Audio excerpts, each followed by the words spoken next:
Hello नमस्ते नमस्कार welcome back to my channel. I hope सगळे मस्त मजेत आणि हेल्दी असाल. आज संकष्ट चतुर्थी आहे. मस्त आता सकाळी आंघोळ वगैरे आवरून झाली आणि त्यानंतर आता राजनंदिनी पण उठले. राजनंदिनीची आंघोळ नाही कारण थंडी खूप आहे, प्रचंड थंडी पडले आणि अगदी आंघोळीला जाऊ पण नाही वाटत आहे, इतकी थंडी आहे बाहेर सध्या. चहा बंद करायचं म्हणते पण या थंडीमुळे चहाचा थोडा प्रॉब्लेम व्हायला लागलाय मला, की थोडंसं काहीतरी चहा पिला सकाळी उठून ना की मग थोडी थंडी गायब होते. तुमचंही असंच होत असेल कदाचित. मी ट्राय करते की बंद करावं. एक 4-5 दिवस पीत नाही, मग 5व्या दिवशी एवढी थंडी पडलेली असली ना की मग वाटतं अरे प्यावा थोडासा. तशी चहाची फार शौकीन नाही आहे मी, ही वेगळी गोष्ट. यासोबतच आता राजनंदिनी उठले, तिचं आवरायचं अजून. तिला दुपारी आंघोळ घालते मी कारण सकाळच्या थंडीचा तर ती नाहीच करत. आणि मेन मग बाथरूममध्ये घेऊन गेलं ना ती येऊन मला ते मिठी मारते तिथे. माझी आंघोळ करून काहीच फायदा होत नाही सकाळी. त्यानंतर विचार करते की आज मोदक बनवावेत, संकष्ट चतुर्थी असल्यामुळे, पण चाललंय प्लॅनिंग, बघू काय होतं. अजून की बरेचदा तुम्ही पाहिलं असेल मी खूप सारे प्रोडक्ट्स जे असतील माझ्याकडे येतात प्रमोशनसाठी वगैरे, ते शेअर करते तुमच्याशी. तर जे चांगले असतात मला आवडतात तेच करते. बऱ्याचदा बाकीचे खूप सारे मेल्स वगैरे आलेले असतात पण ज्यांच्यावर विश्वास नाही आहे किंवा जे प्रोडक्ट चांगले आहेत ते मी कधी करतच नाही. तर एक इलेक्ट्रिक केटल आहे जी मी खूप दिवसांपासून वाट बघत होते की मला भेटावी. याचं कारण म्हणजे राजनंदिनीला जेव्हा बाहेर घेऊन जातो किंवा कुठं फिरायला घेऊन गेलो, हॉटेलवरती घेऊन गेलो, हॉटेल म्हणजे स्टेसाठी, तर अशा वेळेस काय होतं की बाहेरचे जे किचन असतात ना तर त्याच्यात आपला विश्वास बसतच नाही. तुम्हाला माहिती आहे किती, एक मिनिट सॉरी. तर बाहेरचे किचन तुम्हाला माहितीच आहे, कितीही त्यांनी समोर आपल्या पंचपक्वान्नाचं ताट आणून दिलं तरी सुद्धा आपल्याला त्यांचं किचन कसं असतं माहीत नाही. बरेचसे चांगले पण असतील पण बाकीचे आपण बघतोच आता TV न्यूजमध्ये वगैरे. तर अशा वेळी बाळाचं जेवण किंवा बाळाचं काही खाणं किंवा गरम पाणी त्यांच्याकडून करून घेणं हे थोडंसं नको वाटतं. म्हणून मी वाट पाहत होते की मला एक इलेक्ट्रिक केटल भेटावी आणि लकीली ती मला मिळाली. मल्टीपर्पज केटल आहे. बरेचशी तुमची कामं याच्यातून होऊन जातील. जर बाहेर कुठे जात असाल, बाळासाठी जेवण बनवायचं असेल किंवा बॅचलर्स लोक असतील त्यांना मॅगी बनवायची आहे किंवा चहा, सगळे बरेचसे पदार्थ तुम्हाला याच्यामध्ये बनवता येतील. फक्त बॅचलर्स लोकांसाठीच फायदेशीर आहे असं नाही आहे की बाकीचे सुद्धा आपण घरगुती गोष्टींमध्ये, जर समजा गॅस वगैरे संपला कधी, आपल्याकडे अजून एक असतो दुसरा, बट तरी बरेचदा काय होतं की गॅसवरती काहीतरी दुसरं काम चालू असतं. तर अशा वेळेस सुद्धा खूप फायदेशीर आहे आणि क्विक लगेच होऊन जातं. जास्त काही टेन्शनचं काही तामझाम करायची गरज नाही आहे. एझी वापराल तर खूप एझी आहे. सो चला बघूयात. तर ही आहे अगारोची esteem multipurpose kettle. 1.2 litre capacity आहे. याच्यासोबत बरेचशा ॲक्सेसरीज सुद्धा आलेल्या आहेत. इथे पाहताय तुम्ही पॉवर बेस आणि पॉवर केबल. केटल स्टेनलेस स्टीलची आहे आणि सोबत ग्लास लीड सुद्धा मिळते. खूप वेट याचं असं जास्त काही नाही आहे, सो इझिली तुम्हाला उचलता सुद्धा येईल. इथे टेम्परेचर कंट्रोल नॉब आहे ज्यामध्ये कीप वॉर्म, हीटिंग आणि बॉइलिंग असे ऑप्शन आहेत. या केटल सोबत plastic bowl, stainless steel grill आणि एक बॉइलर रॅक सुद्धा मिळतं. तर हे रॅक उचलण्यासाठी असं एक छोटंसं हँडल सुद्धा दिलेलं आहे. आणि या केटलमध्ये तुम्हाला मॅक्स आणि मिनिमम असे 2 ऑप्शन्स आहेत जेवढं पाणी तुम्हाला भरायचं आहे. मॅक्स इतकं पाणी आणि मिनिमम इतकं पाणी तुम्हाला ठेवावंच लागेल या केटलमध्ये. फर्स्ट यूज करताना तुम्हाला याच्यामध्ये मॅक्स पाणी भरून घ्यायचं आहे आणि त्यानंतर उकळी येईपर्यंत म्हणजेच बॉइलिंग जो ऑप्शन आहे तर तो सिलेक्ट करायचा. पाणी उकळल्यानंतर ते फेकून देऊन पुन्हा स्वच्छ कोल्ड पाण्याने धुवून घ्यायचं. जेव्हा तुम्ही ऑन कराल त्यावेळेस तुम्हाला इंडिकेटर लाईट सुद्धा दिसेल.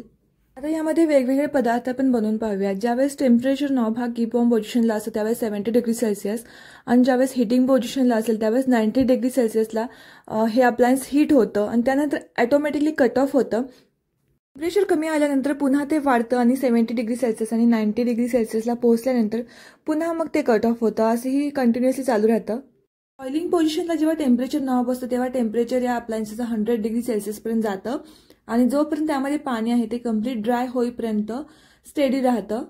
इथे आपण मॅगी सुद्धा बनवली, त्यानंतर कॉफी सुद्धा बनवून पाहिली. आता इथे मी केक बनवते जो की आट्यापासून बनवते. मी जास्त असं त्यामध्ये बेकिंग सोडा किंवा असं नाही टाकलेलं कारण मी खात नाही आहे.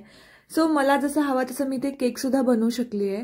तुम्ही सुद्धा यामध्ये बेकिंग पावडर किंवा नॉर्मल जसा आपला केक असतो तसं सुद्धा बनवून पाहू शकताय. खूप छान टेस्टी झाला होता.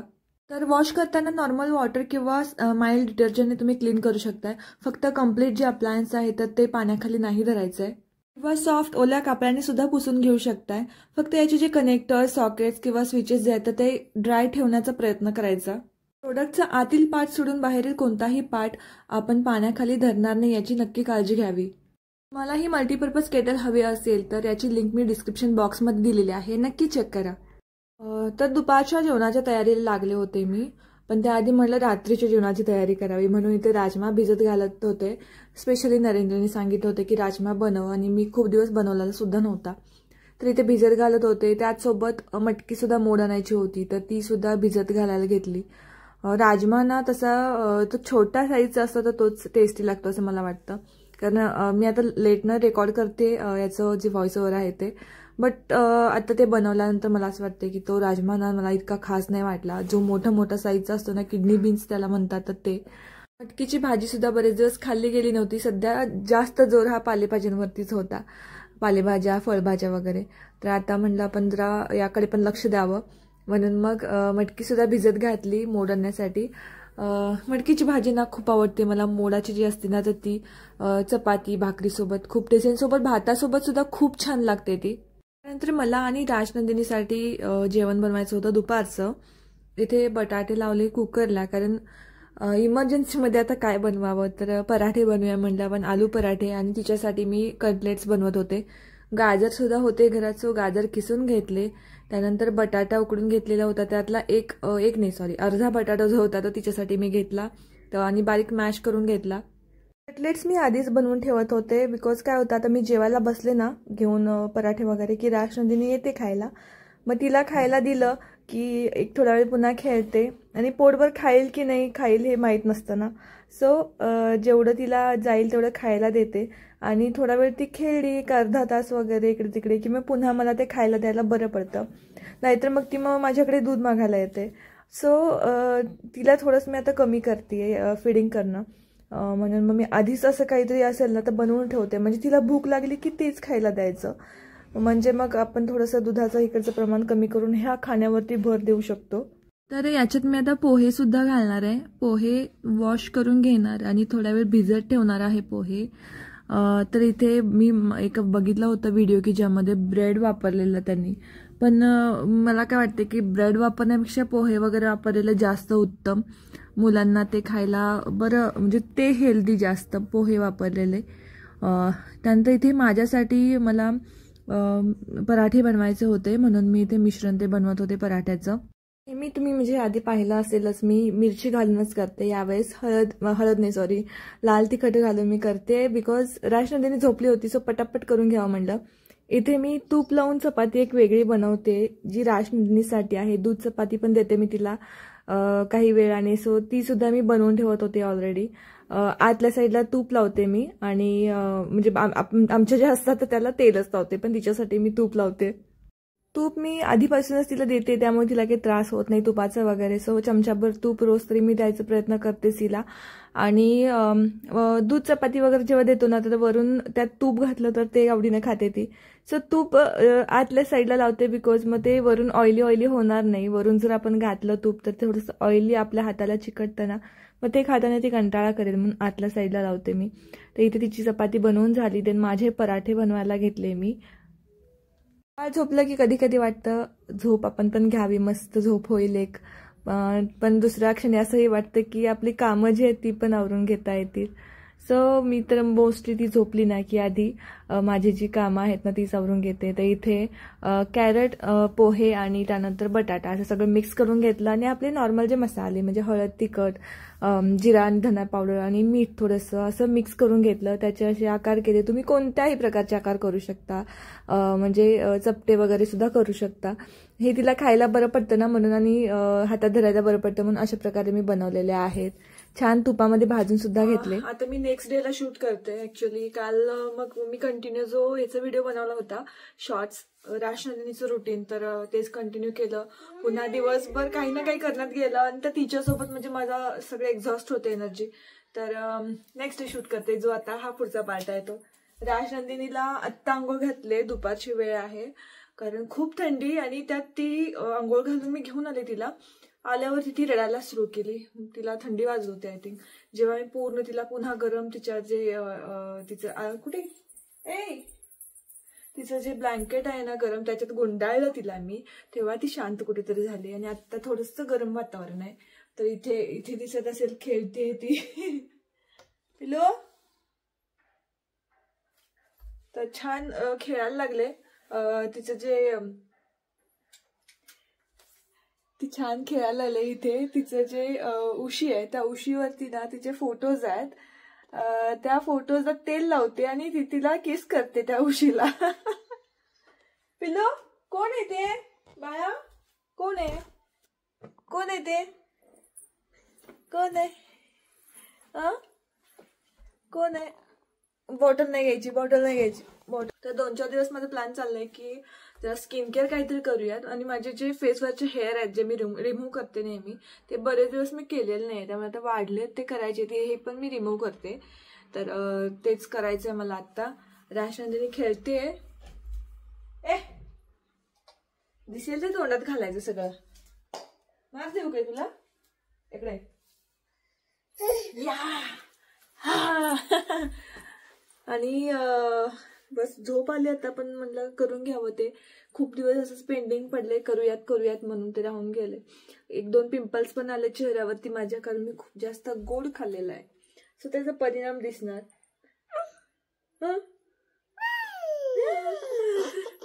तिचे जे शॉर्ट्स व्हिडिओ आहेत तुम्ही बघितले, खूप जणींना आवडले ते. तिला असं छान रेडी केलं ना, ती आरशासमोर अशी उभारते आणि काहीतरी काहीतरी तिची नौटंकी चालू असते. बघायला इतकी मजा येते ना ते सगळं.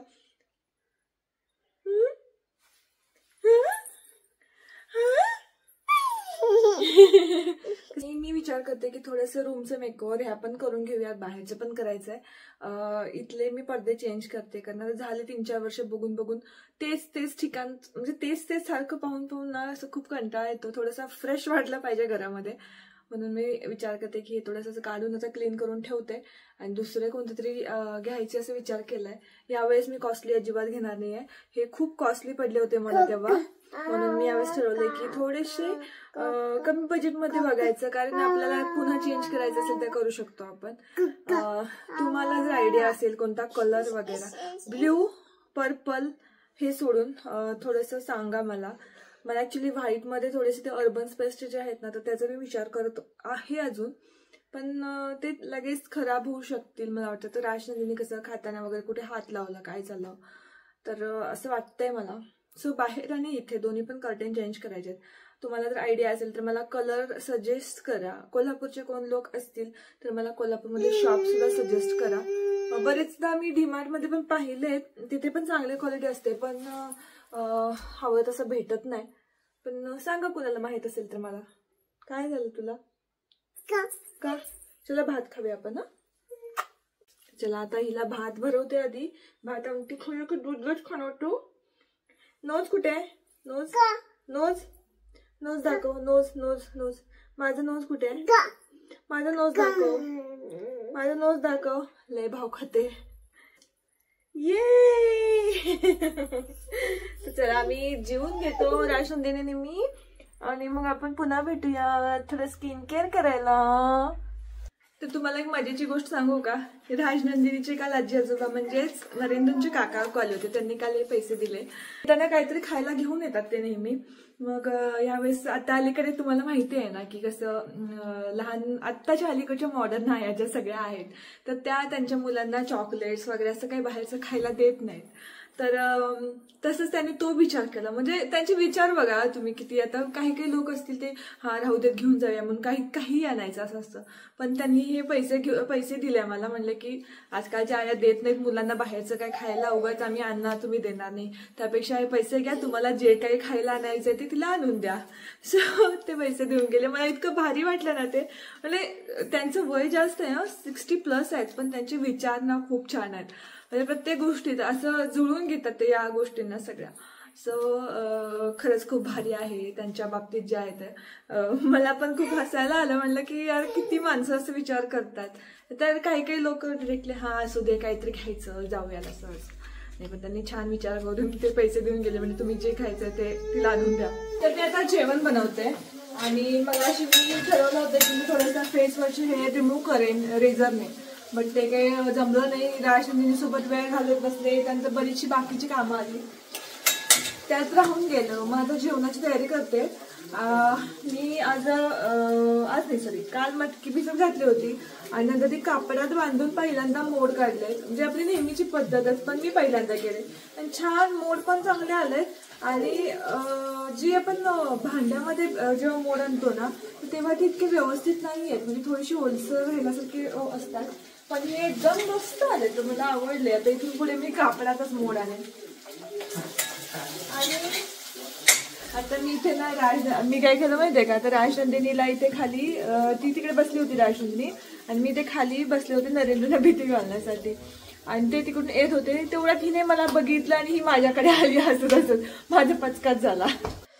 ओके, तर जेवण झालं, घरातली कामं आवरली. आता मी इथे नाचणी भिजत घातली राजनंदिनीसाठी. नाचणी सत्व बनवायचं होतं म्हणून नाचणी भिजत घातली. आता माझं जे पेंडिंग काम होतं ते करून घेते. माझे हेअर रिमूव्ह करायचे होते तर ते करून घेते आता. तर राजनंदिनी माझा हेअर क्लिप आता मी इथे ठेवून गेले होते भांडी घासायला, तिने तो फेकून दिला परत बेडच्या मागे. मार द्यायचं का तिला आपण?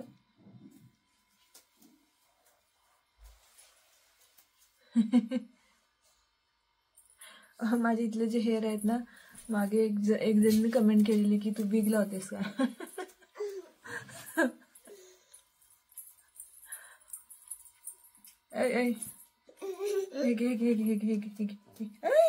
नको ते हेदर.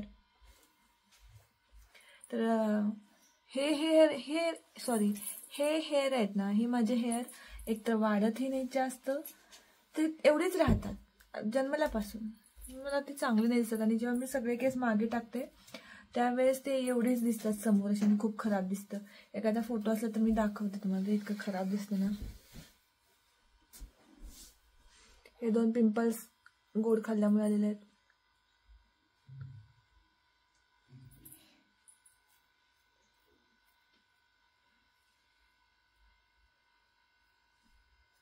हे बघा.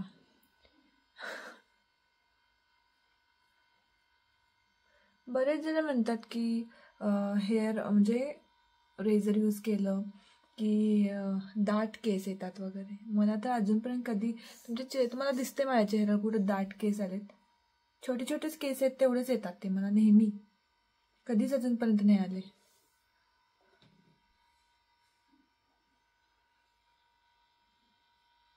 तुमचे मुळात जर असतील तसे तर येतील एखाद्या वेळेस. आयब्रोज केलेलं नाही अजून, करायला पाहिजे जाऊन.